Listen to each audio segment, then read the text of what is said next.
create one of the best ecosystem. If I go only one area, I may not integrate everything. So all ecosystem we want to balance. Our main aim is cost optimization of energy.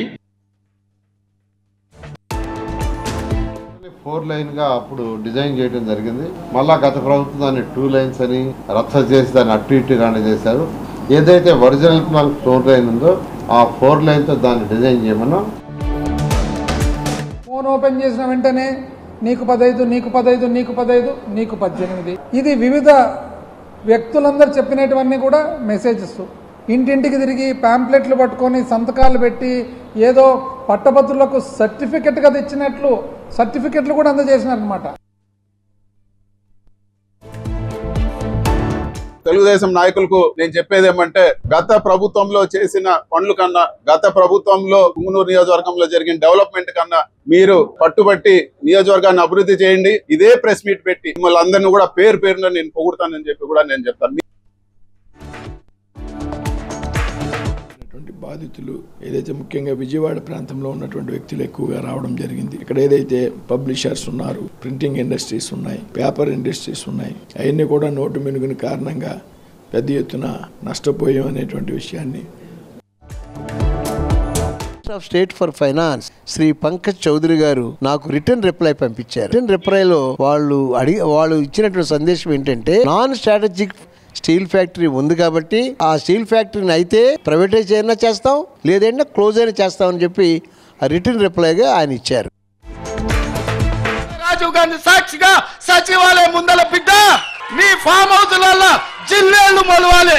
Me form హౌస్లలో జిల్లేళ్లు మొలిపించే వరకు Congress party కార్యకర్తలు ఎవరు విశ్రమించబోరనే సంగతి నేను చెప్పదలుచుకున్నా. దొంగ నాటకాలు వేసి ఒకడేమో పెట్రోల్ దొరికింది కానీ అగ్గిపెట్టి దొరకలే, ఒక ఆయన హాస్పిటల్లో వండుకొని దొంగ దీక్షలు చేసుకుంటూ రాజీవ్ గాంధీ విగ్రహం ఎలా పెడతారు, రేపు మా గవర్నమెంట్ వస్తుంది వచ్చినాక చూసుకుంటా అన్నాడు. స్టాచ్యూని ఇక్కడ పెట్టడం అనేది రాజీవ్ గాంధీ గారి స్ఫూర్తితోని ఈ రాష్ట్ర పరిపాలన జరగాలనేది గౌరవ ముఖ్యమంత్రి గారి యొక్క ఆశయం, వారి సంకల్పం. కాబట్టి ముఖ్యమంత్రి గారు ఆలోచించారు. ఎంతో మంది యువకులకి రాజకీయంగా దశ దిశ చూపించినటువంటి సందర్భం. పెద్దలు రేవంత్ రెడ్డి గారు మనస్ఫూర్తి అభినందిస్తా ఉన్నాను. సెక్రటరియట్ ముందున్నటువంటి రాజీవ్ గాంధీ గారు అనునిత్యం మీరు సెక్రటరియట్లో ఉంటే మీకు దశ దిశ నిర్ధారణ చేసే పరిస్థితుల్లో అలాంటి విగ్రహం అలాంటి స్థానంలో పెట్టినందుకు మీరు అభినందనలోనే మాట కూడా నేను సందర్భం మనం చేస్తాం. పార్టీ ఉద్యమ సమయంలో తెలంగాణ విమోచన దినోత్సవం చెప్పి అధికారంలోకి వచ్చిన తర్వాత సమైక్యత దినోత్సవం అని చెప్పారు. కాంగ్రెస్ పార్టీ అధికారం రాకముందు విమోచనోత్సవం చెప్పించి అధికారంలోకి వచ్చిన తర్వాత ప్రజా పరిపాలన దినోత్సవం అని చెప్పంటున్నారు. రేవంత్ రెడ్డి గారు ఆటవిక పాలన, అరాచక పాలనకి తెరలేపినారు తెలంగాణ రాష్ట్రంలో. మరి ఈ ముఖ్యమంత్రి వచ్చిన తర్వాత తమ ఇచ్చినట్టు హామీలు చేయలేము, 6 గ్యారెంటీలు నిలబెట్టలేక పక్కదో పట్టించడానికి ఇలాంటి ప్రయత్నాలు అనేకనం చేసుకుంటూ వచ్చినట్టు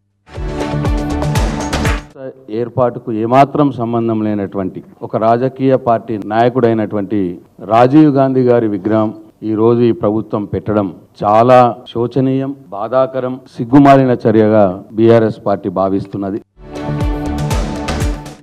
ముక్కలైపోయి ఇప్పుడు ఉన్న కాంగ్రెస్ పార్టీ వాళ్ళు జరుపుకుంటున్నారు. వాళ్ళకేదైనా స్వస్థ ప్రజలు పోరాడారు.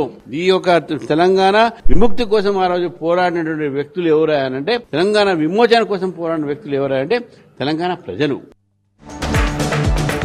గణేష్ ఉత్సవ సమితి ఆధ్వర్యంలో కొన్ని సంవత్సరాలుగా అక్కడ నిమజ్జనం జరుగుతూ ఉంది. నిజంగానే కనుక ఆ చెరువు గొప్ప చెరువుగా, కొబ్బరి నీళ్ళ లాంటి చెరువుగా మలిచినాడు మనమైనా దానికి ప్రత్యామ్నాయం చూసుకోవచ్చు. కానీ